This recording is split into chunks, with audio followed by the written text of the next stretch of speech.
Allora, benvenuti.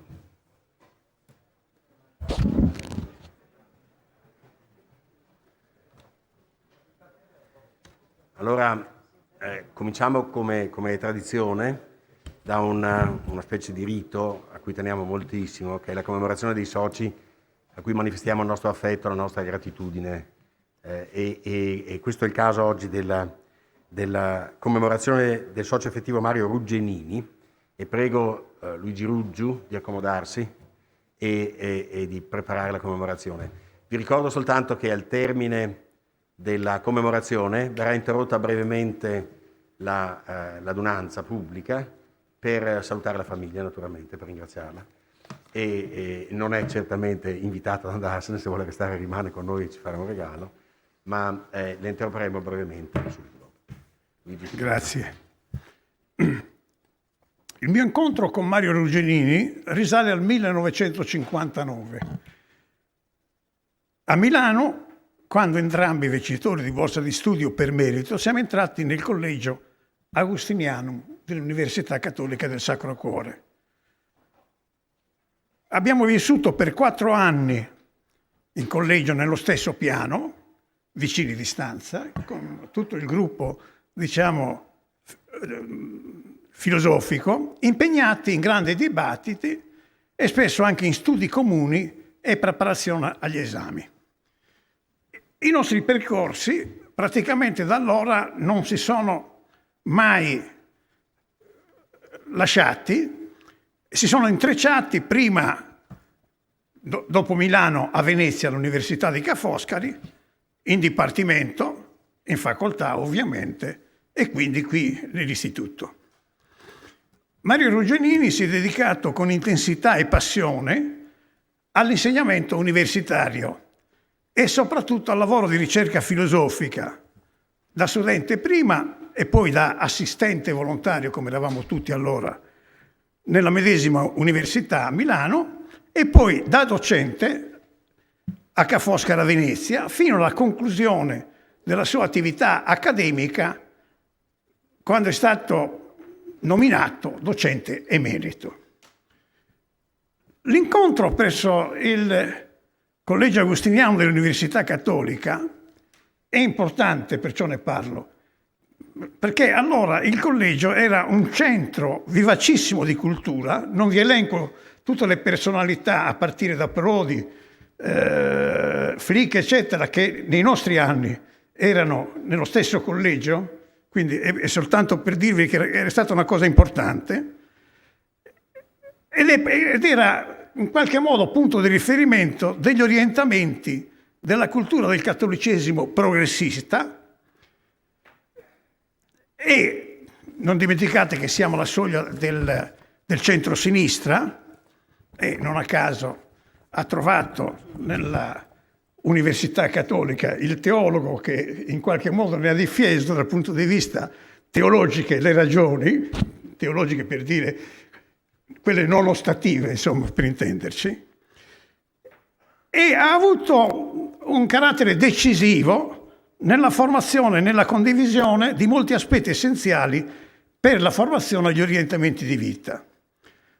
Dunque, Ruggenini si è laureato in filosofia a Milano, presso la Cattolica, con la tesi intitolata L'idealismo fenomenologico di Edmund Husserl, che è stata discussa con Severino, che era direttore di tesi, e con i professori Bontadini e Lavanni Rovighi, che praticamente era, come dire, il massimo, insomma, che offriva la filosofia di allora.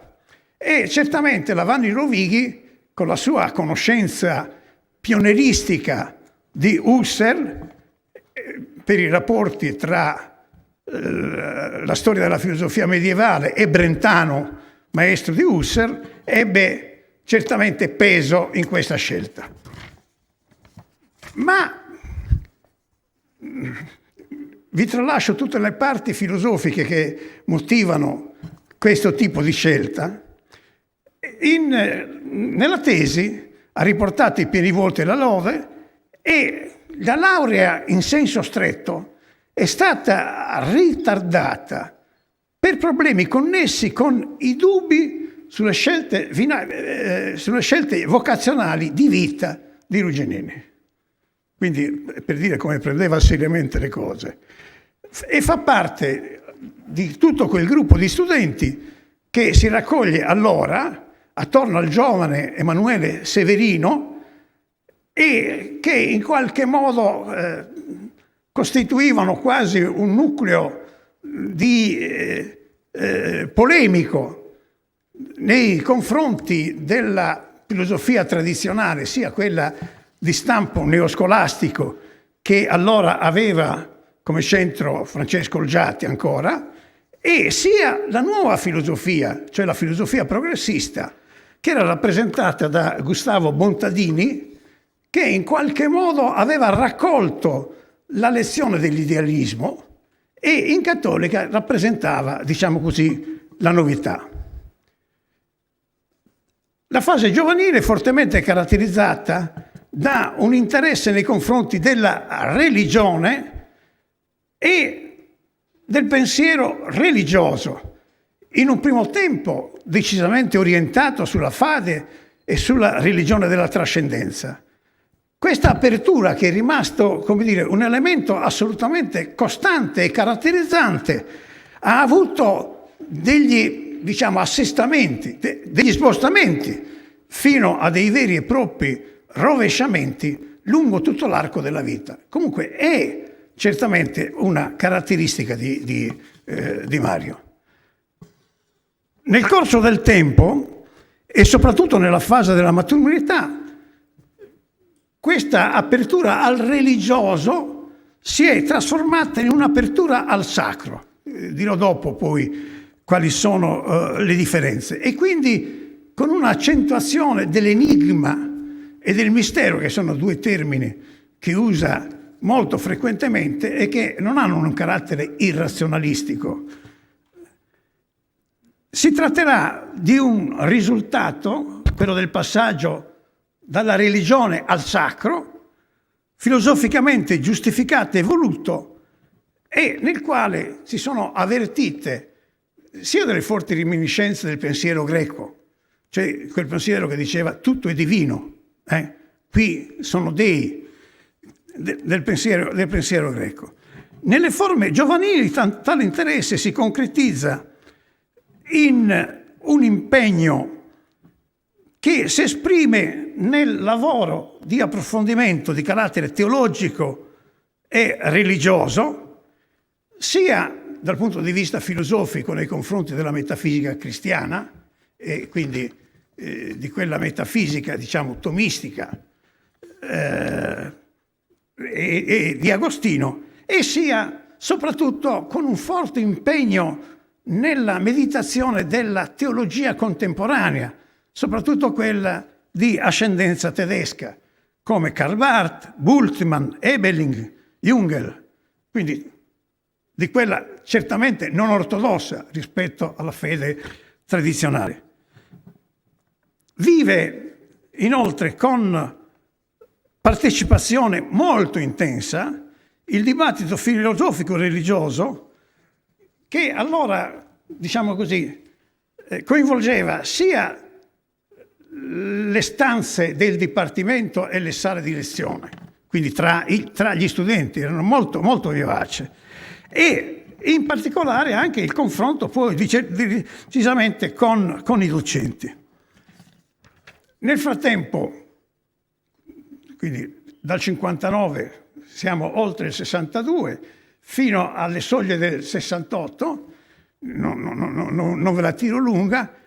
Quello che è importante è che nel 68 la contestazione a Milano fu molto, in Cattolica, non a Milano, fu molto intensa, e ci fu anche una serrata e una cacciata di alcuni studenti che diventeranno poi anche famosi, e uno sciopero della fame che fu organizzato in piazza Sant'Ambrogio, piazzando delle tende, e Mario partecipò con un digiuno, un digiuno di protesta.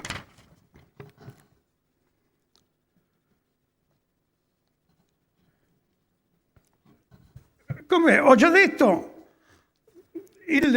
come dire, questa intensità di dibattito ha il suo culmine nel caso Severino.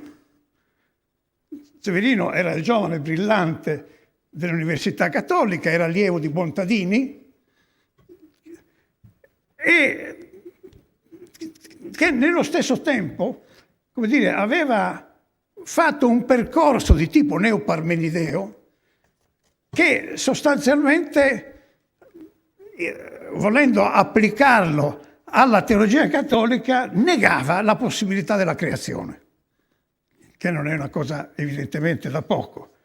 E quindi sostanzialmente con Severino i conti furono fatti, a parte quelli interni, le lunghe discussioni eccetera, furono fatti dal Santo Ufficio, che condannò formalmente le tesi, e quindi, diciamo così, ritenne incompatibile le posizioni espresse dal proprio pensiero con la presenza nell'Università Cattolica. E quindi ci fu sostanzialmente una cacciata. Severino fu accolto a Venezia, che allora stava per far sorgere la facoltà di lettere e filosofia, fu chiamato da Branca, anche per togliere le castagne dal fuoco, per intenderci, della Cattolica, perché non era una cosa facile per un professore ordinario essere cacciato per motivi di fede. È un problema che si è posto altre volte, ma insomma era un problema molto, molto, molto spinoso. E quindi da questo punto di vista, diciamo, tra i giovani, tutti quelli che erano allora assistenti volontari di Severino, ed erano tanti, sostanzialmente seguirono il maestro, anche perché obiettivamente lo seguirono perché nel frattempo in Cattolica era stata fatta terra bruciata, quindi non è che ci fosse proprio un grande atto di volontà, o così o nulla. E attorno di questi assistenti, per ricordare, oltre me, c'era Regina, Vigna, Peterlini, Natoli, Umberto Galimberti, Vero Tarca, Valent, cioè anche una serie di persone che, come dire, sono diventate importanti nel corso degli anni. La cosa interessante è che a Venezia, con questo gruppo di base, fu costituito un centro filosofico che indubbiamente non soltanto era, come dire, assolutamente caratterizzante per il Veneto, ma per tutta l'Italia. Non perché gli allievi ripetessero, come dire, le tesi del maestro, ma perché, come dire, attorno ad un progetto e ad un'idea si era costruito un gruppo estremamente significativo. Senza dimenticare che all'interno di questo gruppo le discussioni erano particolarmente vivaci, sia sul piano strettamente filosofico come su quello delle scelte di vita, cioè nel senso che era difficile, stando all'interno dei parametri del Severino, come dire, dar torto al Severino, ma nello stesso tempo era difficile dargli ragione, per intenderci. E quindi, ripeto, con una discussione sempre aperta, ma si è rimasti lì. L'anno decisivo dal punto di vista personale per Rugenini è il 1972, perché nel 1972 da un lato si è sposato appunto con Paola, in seguito questo nucleo si è completato con Riccardo ed Eleonora, ma nello stesso tempo è anche l'anno nel quale Rugenini è stato chiamato ad insegnare a Venezia. Io ero già presente fin dal 70, è stato chiamato ad insegnare a Venezia prima storia della filosofia dura e quindi a filosofia, il gruppo di filosofia teoretica, ma devo dire fino alla morte fino all'andata via di Severino non ha mai insegnato teoretica, bensì un insegnamento caratterizzante che era l'ermeneutica filosofica. Questo era l'insegnamento di Rugenini, che era legato strettamente alle proprie posizioni filosofiche. È chiaro che è difficile parlare di uno studioso di filosofia raccontando soltanto gli eventi un po' professionali, e che quindi in qualche modo bisogna, seppure molto di sfuggita, entrare nel merito di che cosa pensava e di che cosa scriveva. Abbiamo detto che la tesi era su Husserl e il primo volume nel 1972-74 era esattamente una ripresa della tesi, intitolato Verità e soggettività, l'idealismo fenomenologico di Husserl. Dunque, il tema è importante per due motivi. Allora, certamente tutti gli allievi di Severino in qualche modo, come dire, nel primo lavoro andavano dietro a Severino, almeno in alcune parti. Però, cioè, in due battute la tesi di Severino era fondamentalmente, diciamo, un'accusa di nichilismo nei confronti del pensiero occidentale e dello sviluppo della civiltà occidentale. Nichilismo, cioè l'identità di essere nulla, di ente e niente. Va bene? E in questo lavoro di Severino si avverte in qualche modo questo tipo di presenza, si avverte. E Severino, che fa l'introduzione al lavoro, non manca ovviamente di notarlo e di sottolinearlo. Però in realtà la caratteristica fondamentale è che la tesi, come dire, poneva l'accento su Husserl, cioè sulla fenomenologia.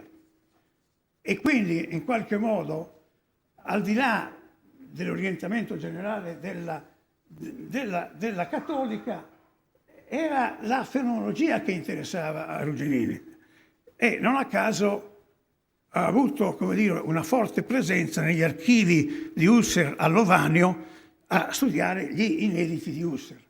E in qualche modo la stessa fenomenologia, come orientamento generale, cioè Husserl diceva un ritorno alle cose stesse, ma insomma questo orientamento generale rimane sempre costante e presente in Rugenini come una sorta di basso continuo sulla quale si potevano articolare le modulazioni, cambiamenti, eccetera. Però il basso continuo era esattamente la fenomenologia.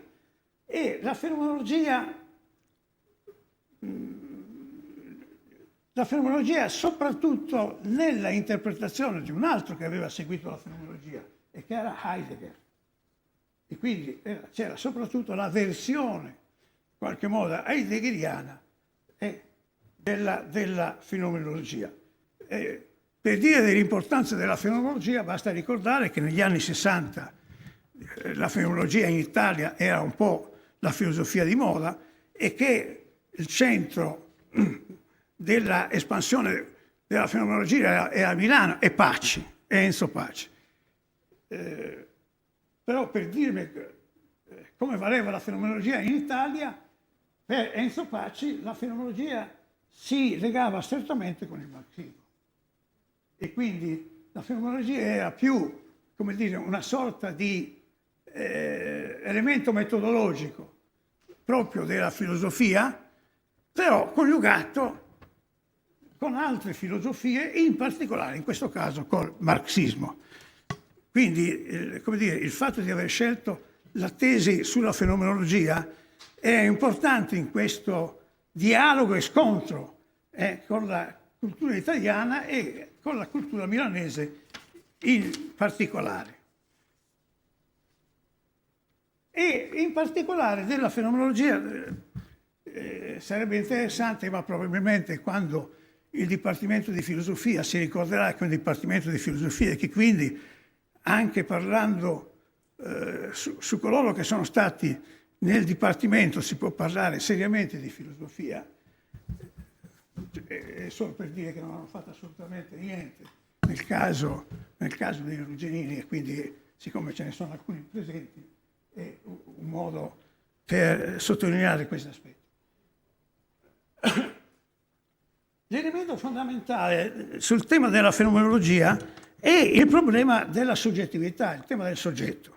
E quindi tutto il problema della crisi del soggetto.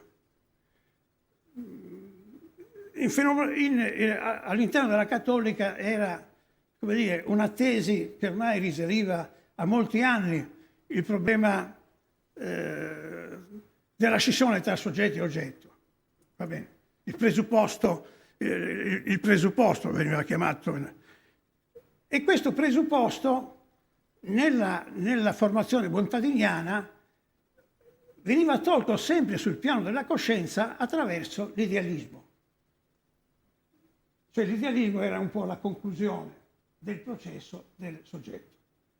Viceversa, con Heidegger, ma tutto il tema di Eugenini è la trasformazione del tema della coscienza nel soggetto e quindi nel ruolo dominante del soggetto, cioè il soggetto vale non più, come dire, per vedere le cose, per riflettere le cose, ma è per dominare il soggetto, quindi la scissione tra soggetto e oggetto è l'elemento di fondo che costituisce la precondizione per considerare, diciamo pure la natura, l'oggetto, come ciò che è manipolabile, come una riserva di energia e quindi alla quale il soggetto può attingere. Quindi il soggetto. Il soggetto non è più la realtà conoscitiva, ma è la realtà conoscitiva in quanto domina.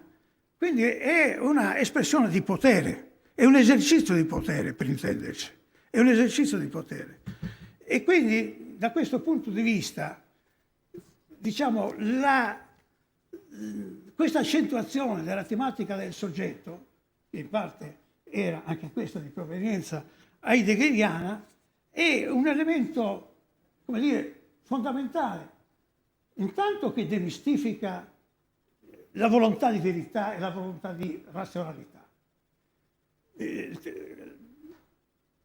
I filosofi sanno bene che ci sono in questo richiamo due elementi che in qualche modo sono incompatibili, e cioè il tema della razionalità che in qualche modo fa pensare al puro conoscere e il tema della volontà che invece fa pensare al potere. Quindi è un elemento pratico della filosofia. Quindi da questo punto di vista, diciamo così, in questi scritti il tema di fondo è il ruolo di dominio che ha acquisito il soggetto nell'ambito della filosofia, non solo della filosofia, non solo della cultura, ma soprattutto della tecnica, cioè è l'elemento di potere. E quindi da questo punto di vista ecco che Rogenini a mano, come dire, assume la tecnica, il tema della tecnica come tema centrale, e l'essenza stessa della tecnica è pensata come la conclusione necessaria di questa volontà di dominio propria del soggetto. Quindi la tecnica, perdonatemi alcuni ricordi poco banali, la tecnica non è semplicemente la trasformazione pratica della scienza, ma la tecnica, cioè il pensiero tecnico, cioè l'utilizzabilità della realtà dell'essere, sta come base per la produzione della scienza e quindi per chiudere il cerchio nell'ambito della tecnica. Spero che questi concetti appena abbracciati siano abbastanza... E a questa analisi si riallaccia anche il pensiero marxiano. Non dimenticate la famosa tesi su Feuerbach, che finora la filosofia ha interpretato il mondo, aspetto conoscitivo, ora bisogna cambiarlo, trasformarlo. Quindi l'accentuazione della valenza prassistica della filosofia, in questo caso, sembrava un rovesciamento della filosofia tradizionale. Il discorso che Rugenini fa negli scritti, che ne abbia fatto parecchi, ma comunque nel volume su Marx e la tecnica, è esattamente l'opposto. Cioè, non è che finora la filosofia è interpretata e ora bisogna che diventi pratica, ma la filosofia è stata sempre pratica, perché è il supporto per la costruzione del soggetto e quindi per la posizione della produzione come elemento centrale caratterizzante. Questa è l'analisi. Elemento centrale caratterizzante. Ma non solo la produzione genericamente, ma la produzione del soggetto, che è un elemento fondamentale nel tema del marxismo. Quindi il marxismo, anche qua, in qualche modo, nello sforzo di Rugenini, viene visto come una costola e come una conclusione necessaria del tema del soggetto, di quel tema che aveva affrontato nell'ambito della prima tesi, della tesi sulla fenomenologia. E la tesi può essere riassunta nel sottotitolo del libro su Marx, che si chiama Dialettica della liberazione come dialettica della produzione. Va bene? Quindi il tema della produzione, il tema del potere, il tema del dominio è un tema assolutamente dominante. Nel frattempo Rugenini ha rapporti intensi con università tedesca, mi pare che il pensiero tedesco fondamentalmente sia un pochino il centro dell'interesse della sua filosofia, a Friburgo, a Parigi, e in questo periodo è anche il contatto con la filosofia di Nietzsche.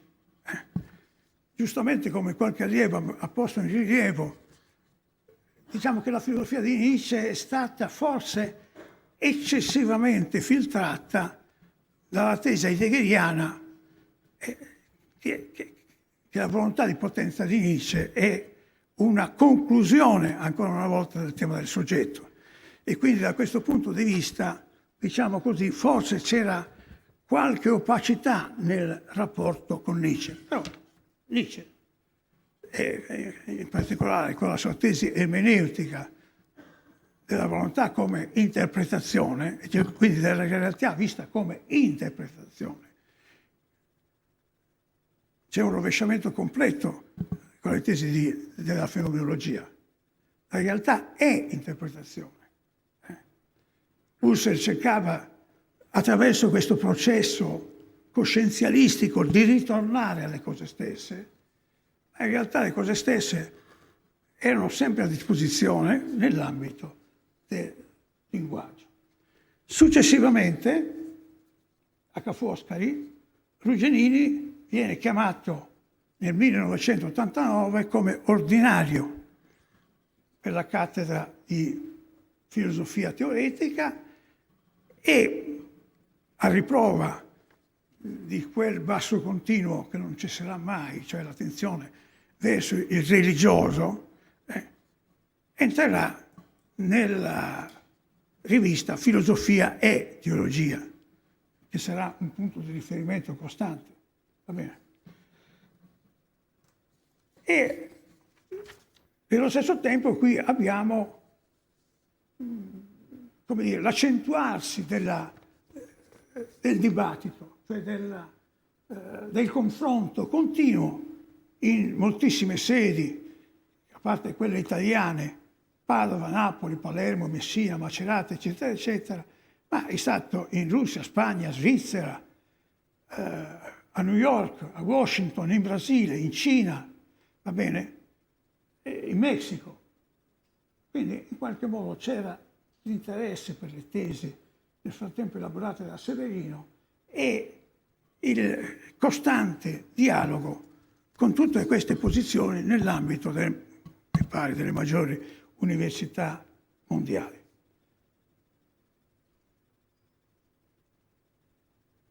In questo momento emerge, siamo quasi in qualche modo come dire, nella svolta della quale parlerò fra poco. Cioè emerge la centralità del tema del linguaggio.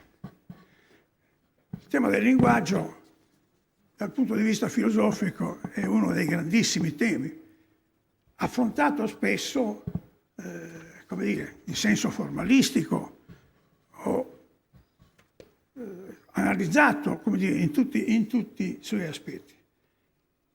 Quando Ruggionini parla del linguaggio è quello che si usa normalmente, è quello del colloquio.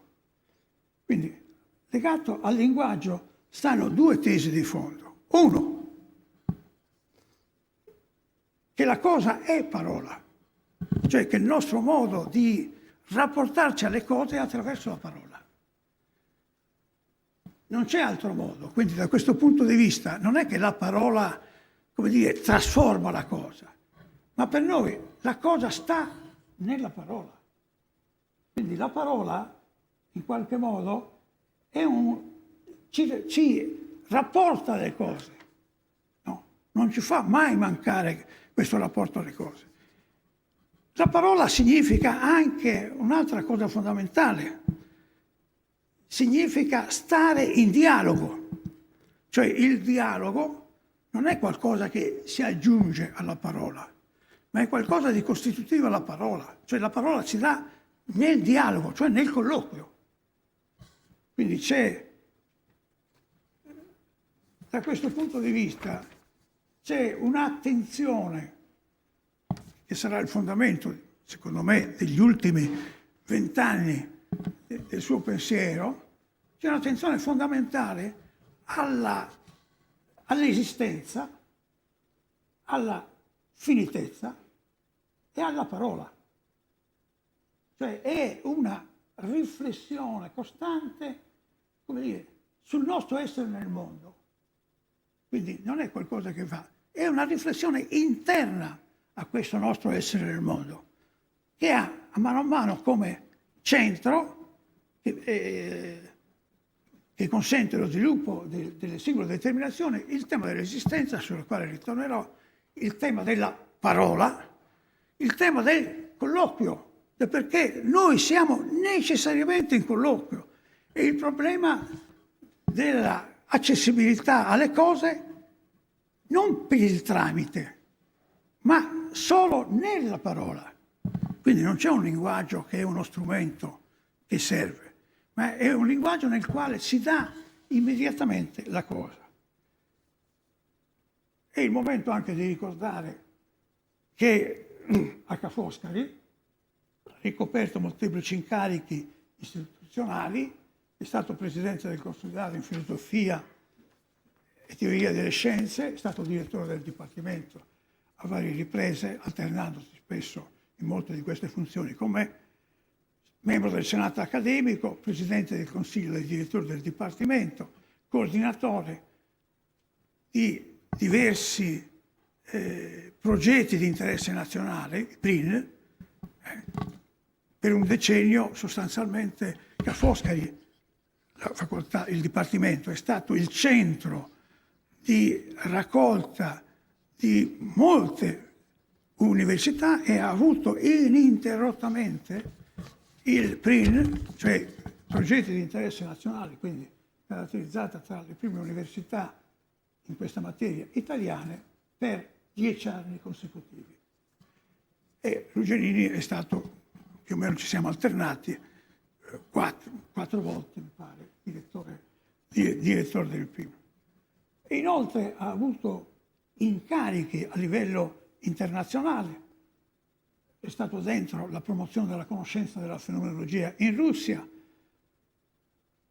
è stato membro della direzione, come abbiamo già visto, di filosofia e teologia, della rivista internazionale di fenomenologia, della rivista di interpretazione giuridica Ars Interpretandi, la cui sede è qui vicino, a Padova, quindi è stato tra i responsabili dell'annuale di ermeneutica giuridica e poi in diversi altri consigli di tanto in tanto vi ricordo le tappe della vita. Gli ultimi 20 anni sono quelli decisivi e c'è, mi pare, che si possa dire un vero e proprio cambiamento. Mentre tutta la prima fase è stata una fase analitica, una fase critico, sì, anche costruttiva, la seconda è una fase, direi, costruttiva, eminentemente costruttiva. Ed è questa analisi del linguaggio e dell'esistenza che ha il suo inizio nel volume I fenomeni e le parole. Qui diventa sempre più centrale il tema della finitezza, che vi accenno soltanto senza entrarci, e il tema della ermeneuticità dell'esistenza, cioè vuol dire che non si dà esistenza se non attraverso l'interpretazione. Quindi ci sono le cose e poi l'interpretazione, ma le cose sono nell'interpretazione e attraverso l'interpretazione. Quindi con il tema del linguaggio che diventa sempre più centrale, e l'uomo esiste presso le cose perché le parla. E c'è in tutto questo, accenno soltanto, il tema del mistero e dell'enigmaticità, che non ha niente di esoterico, ma vuole significare semplicemente che, essendo questi elementi la condizione dell'evento, cioè dell'apertura, questa apertura è il dato di partenza inanalizzabile, in qualche modo ingiustificabile. Non so se rendo l'idea. Quindi da questo punto di vista va pensata e accolta in questa sua ingiustificabilità. Ma l'ingiustificabilità non è, come dire, la pretesa di qualcosa che comunque si fa valere, ma è il fatto che, facendosi valere ed essendo la condizione per l'apertura di tutti gli altri atteggiamenti, questo deve essere sempre presupposto. Quindi noi possiamo ritornarci, indagare, sollecitare, ma lo presupponiamo. Quindi da questo punto di vista, quello che noi possiamo chiamare l'eterno si nasconde nelle cose, va bene? E l'essere qui viene ad essere identificato con la parola. Non c'è l'essere e la parola, ma l'essere, la realtà, si dà soltanto nella parola e come parola. Va bene? E quindi da questo punto di vista il colloquio, no, attinge da questo osservatorio immane attraverso il colloquio. E questo è un elemento che sottolineo, la centralità del tema del colloquio. Cioè vuol dire non c'è nessuna verità assoluta che possa saltare il colloquio. La verità è verità finita, va bene? Che si esprime e si realizza nell'ambito del colloquio. Questo tema porta, mi affretto perché vedo che ho portato via troppo tempo, come dire, ha un centro nevralgico nel tema della alterità, sul quale Rugenini vi ho tralasciato di citare le opere, nel quale si fissa l'attenzione di Rugenini, e infine questa attenzione persistente sul tema della religione, ha negli ultimi anni il proliferare di diversi volumi, la filosofia, la fede, la perdita di Dio, qualcosa che è Dio, il divino e l'assenza. E mi interessa, e infine tutto questo è riassunto in un titolo di un volumetto di Rugenini che si chiama Il Dio assente, dove la cosa fondamentale,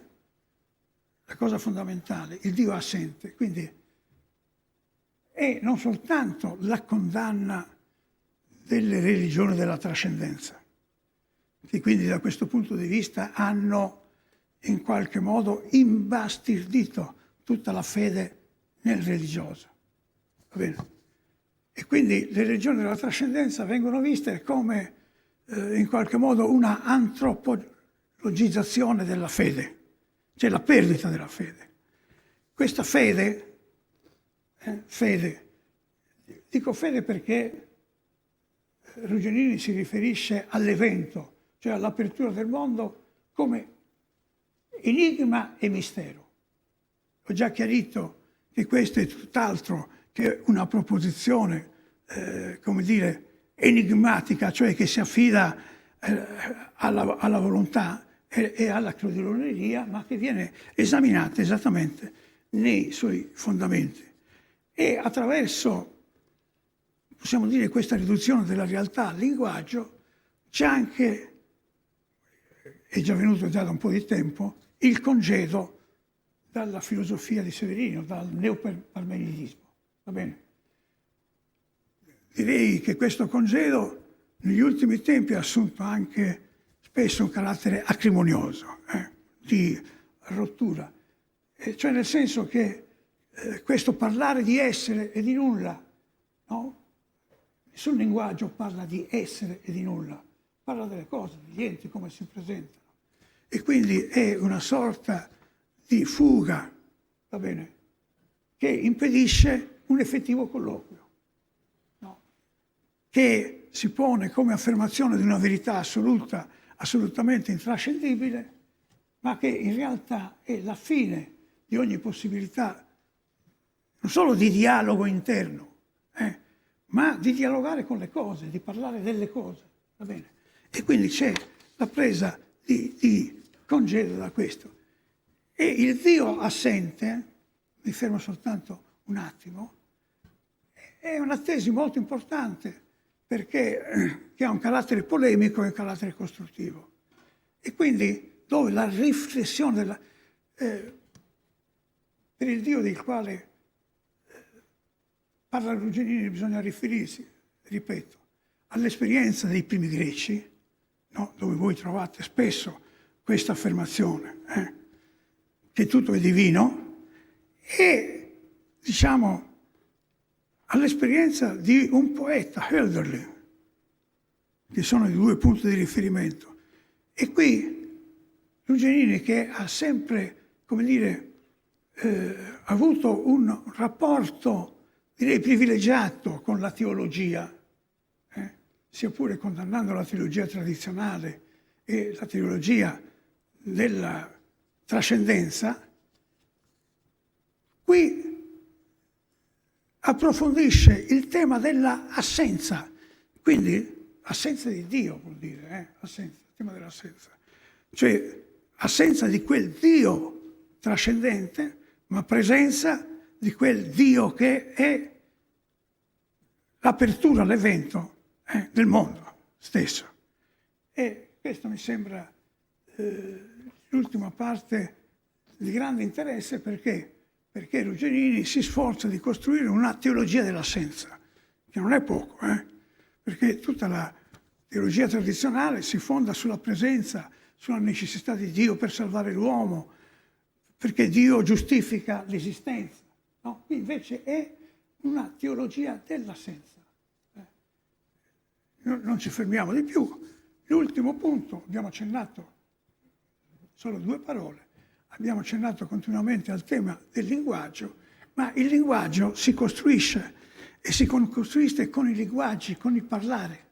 E quindi il linguaggio è una sorta di deposito aperto nella quale la fine sta nella memoria, e la memoria è esattamente questo linguaggio che si cresce con le parole e con i parlanti, e quindi con la necessità appunto del colloquio. E direi quasi in maniera vista postuma, diciamo autobiografica, la memoria del mondo conserva memoria di tutti.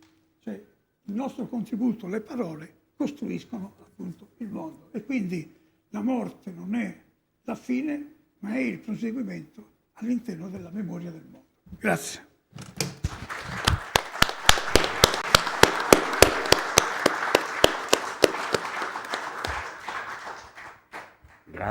Grazie Luigi per questa bella commemorazione di Mario Longenini. La seduta è interrotta per consentirci di salutare e di ringraziare la famiglia.